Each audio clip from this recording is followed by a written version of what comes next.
O Bom Dia vai ouvir daqui a pouquinho ao vivo o advogado das médicas que estavam no plantão sábado de madrugada no Imaba, em Vila Velha, quando o adolescente de 16 anos morreu dentro da ambulância esperando para entrar no hospital.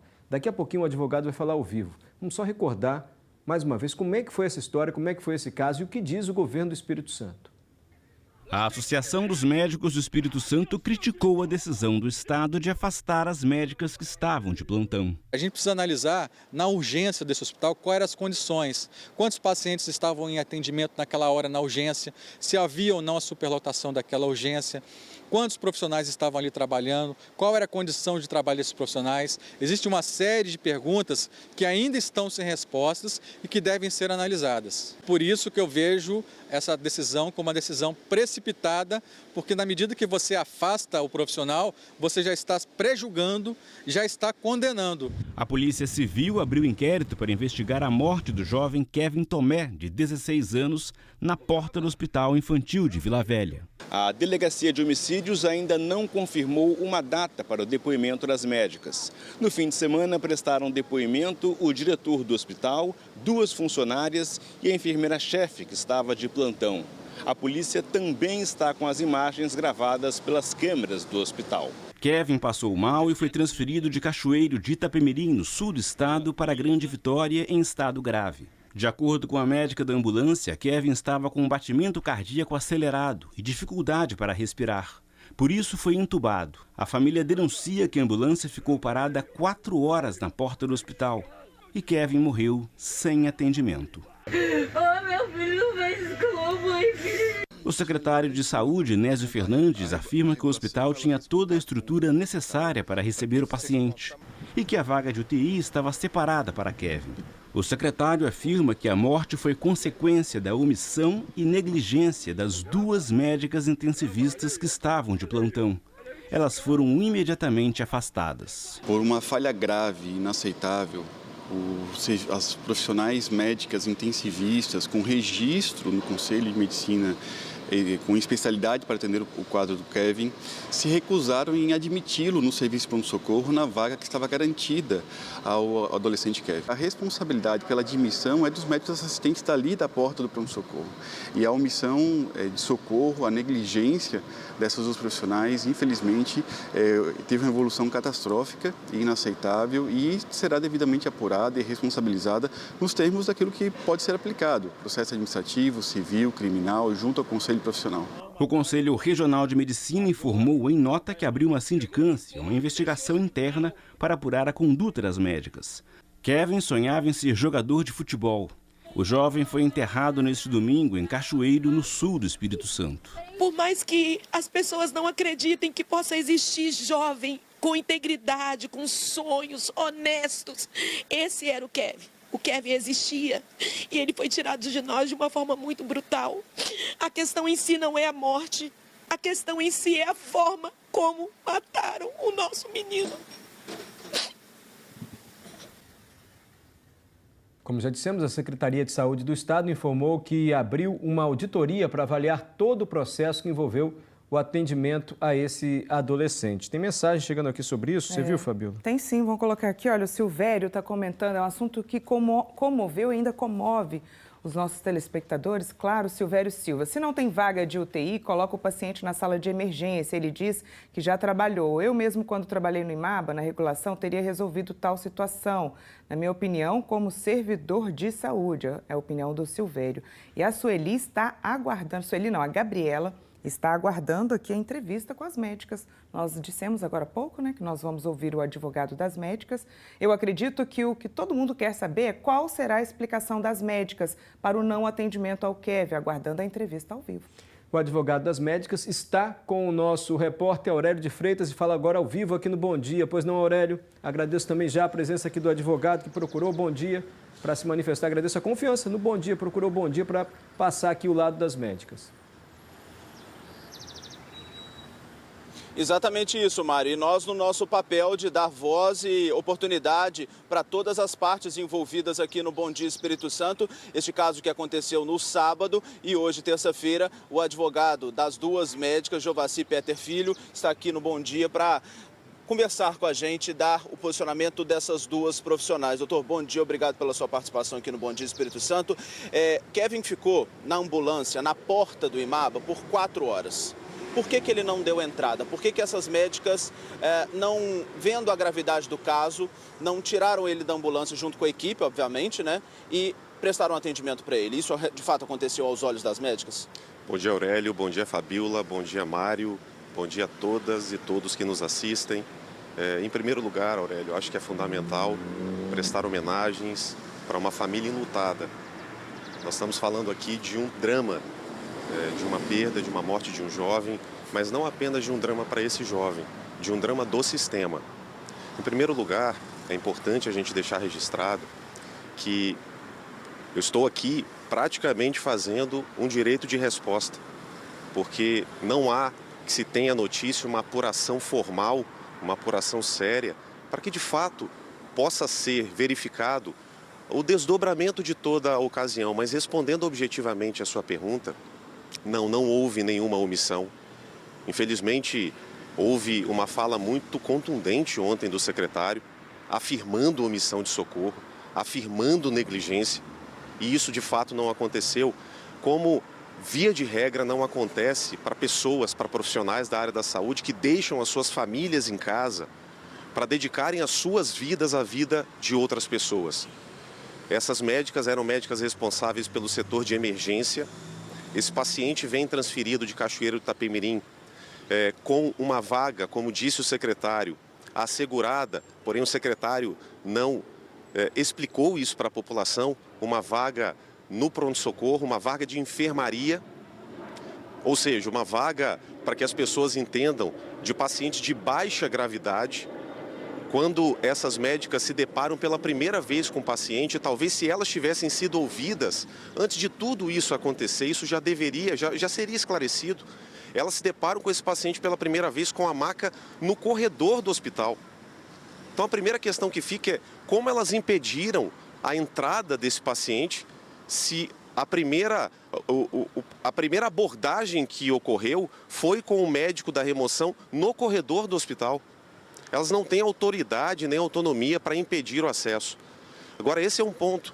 A vaga reservada era uma vaga de enfermaria. Esse paciente chega com um respirador entubado e, portanto, num estado crítico, dependendo de um respirador para que ele pudesse continuar toda a sua evolução clínica no hospital. O grande problema é que isso também não é colocado, é que todos os leitos que estavam utilizando respiradores estavam superlotados, estavam sendo utilizados. Então, o que se coloca aqui, e mais uma vez, em total respeito à família, à perda, à dor, o que se coloca aqui é uma encruzilhada para o profissional, na qual ele precisa escolher qual vida merece ou não merece sobreviver. Isso, sem dúvida nenhuma, é no mínimo desumano. Essas profissionais estavam com 5 leitos sobre sua responsabilidade, Aurélio, e 8 pacientes naquele plantão.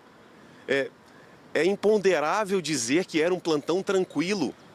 E profissionais da saúde que trabalham em serviço público sabem muito bem que plantão tranquilo provavelmente não existe.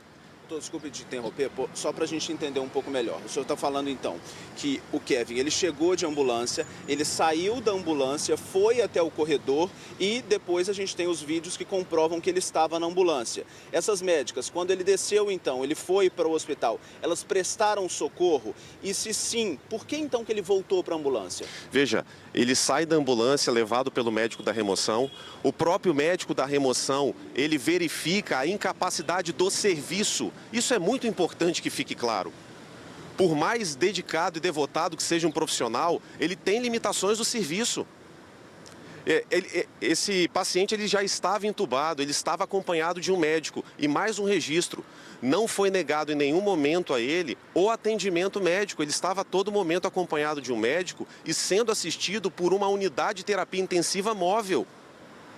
O que elas não poderiam fazer era retirar um paciente que já estava no respirador e que possivelmente, sobre a avaliação clínica delas, eram pacientes que, se isso fosse feito, poderiam correr sério risco de morte, para atender a um outro paciente que havia chegado e que na avaliação, mais uma vez, clínica delas, estava ali assistido por um profissional. E aqui, Aurélio, Mário, Fabíola e todos que nos assistem, essa responsabilidade por alocação de vagas, sendo que a vaga não poderia ter sido de enfermaria, porque a classificação desse paciente não era de paciente de enfermaria, não é responsabilidade da médica plantonista. Isso é, no mínimo, sobrecarga de trabalho. Isso cabe ao serviço fazer a devida alocação, seja num leito de UTI do próprio hospital, seja num outro leito de outro hospital. Agora, o que nós estamos exigindo, e é importante que a sociedade perceba, é que durante uma madrugada, 2 médicas, e não só elas, hein? Nós estamos falando de uma equipe formada por enfermeiros, por auxiliares de enfermagem, que estão ali ininterruptamente lutando por vidas, que elas também precisam ser responsáveis por aspectos burocráticos do sistema e que são punidas por esse aspecto burocrático. É, no mínimo, contraditório desejar que esses profissionais se dediquem em salvar vidas, mas também sobrecarregá-los com tarefas burocráticas e puni-los pelas tarefas burocráticas que, via de regra, não deveriam ser da responsabilidade deles. Doutor, o Mário no estúdio tem uma pergunta, vou pedir para o senhor acompanhar com a gente. Mário, com você. Doutor, pelo que o senhor está dizendo, então, pelo que nós estamos ouvindo do senhor, seria melhor para o paciente ter ficado na ambulância do que ter entrado no hospital? Esse é um ponto que o senhor está afirmando? Essa é a primeira questão. A segunda, a vaga foi para a enfermaria, mas o paciente não pode piorar no caminho? E no caminho, em vez da enfermaria precisar de um atendimento mais urgente? E muitas perguntas que estão chegando aqui. As médicas, ao notarem que o hospital estava nessa situação que o senhor está descrevendo, não poderiam ter solicitado então uma transferência, que elas fossem para outro, que a ambulância levasse o paciente para outro hospital, ao invés de deixá-lo 4 horas ali na frente, 4 horas na frente do IMABA? Mário, eu não consegui escutar completamente a sua pergunta, mas escutei o final. Sobre as 4 horas em que esse paciente esteve esperando dentro da unidade móvel de terapia intensiva e assistido por, em alguns momentos, 2 profissionais da medicina. É importante, Mário, que toda a apuração seja feita. É importante que não somente esse fato, mas que fatos como esse sejam adequadamente apurados. O que nós não podemos admitir é que o julgamento venha antes da instrução. O que nós não podemos admitir, por exemplo, é que se jogue luz apenas na conduta das 2 profissionais que, repito, não estavam num plantão tranquilo, não estavam ociosas no trabalho, que foram extremamente diligentes e elas têm registro disso, de estarem tentando vaga para esse paciente até próximo de 4 horas da madrugada, elas estarem tentando vaga para esse paciente, juntamente, é claro, de alguns profissionais da Secretaria de Saúde. Mas é importante registrar que em nenhum momento se questionou, ou pelo menos se indagou, se a conduta médica que foi praticada durante a remoção foi adequada. Se esse paciente tinha condições de ser removido, nós estamos falando de um paciente em estado crítico.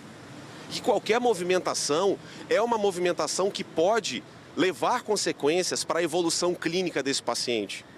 Portanto, existem várias perguntas que não foram sequer consideradas, mas o veredito já foi dado. Então a gente começa pelo veredicto e depois a gente vai fazer a instrução. Isso é uma subversão da ordem, é uma subversão da lógica. Isso expõe pessoas. Mas o nome dessas profissionais não foi divulgado, mas colegas sabem quem são elas. E principalmente, elas sabem quem são elas. Profissionais sérios têm dignidade. Profissionais sérios têm respeitabilidade. Quem repara esse dano ético, moral, nessas profissionais que sequer tiveram a oportunidade de se manifestarem? Esse é o ponto, Mário. Dr. Jovaci Peter Filho, ele que é o advogado das 2 médicas envolvidas neste caso. Lembrando, Mário, que a gente segue acompanhando. A Polícia Civil disse que já recebeu alguns depoimentos, que já conversou com algumas pessoas. Faltam depor as 2 profissionais. Tem expectativa de quando elas vão fazer esse depoimento, doutor? Estamos aguardando a intimação da Polícia Civil e tão logo isso aconteça... Então elas só vão se forem intimadas, elas não vão por vontade? Não, até porque é um procedimento, né, Aurélio? Elas estão disponíveis a irem, mas a gente precisa seguir um protocolo, porque senão isso tudo vira um julgamento de internet. A gente precisa ter muito cuidado. Um órgão público não pode referendar um cancelamento virtual. Nós estamos falando aqui de uma expectativa de um julgamento racional e não passional. A passionalidade fique com as pessoas que estão efetivamente sofrendo com o fato, não com os entes públicos. O doutor Jovassi que defende essas duas médicas, dizendo então que elas vão, se forem convocadas, se forem intimadas pela Polícia Civil. A gente segue acompanhando este caso também. Mário e Fabiola, eu volto com vocês. Lembrando que o Conselho Regional de Medicina já se posicionou também, dizendo que abriu uma sindicância para apurar as condutas. Eu volto com vocês. Está tendo a apuração, mas só mais um ponto, então, doutor, só para a gente entender e ficar muito claro. As médicas foram lá fora olhar o paciente lá na ambulância? Atenderam o paciente em algum momento?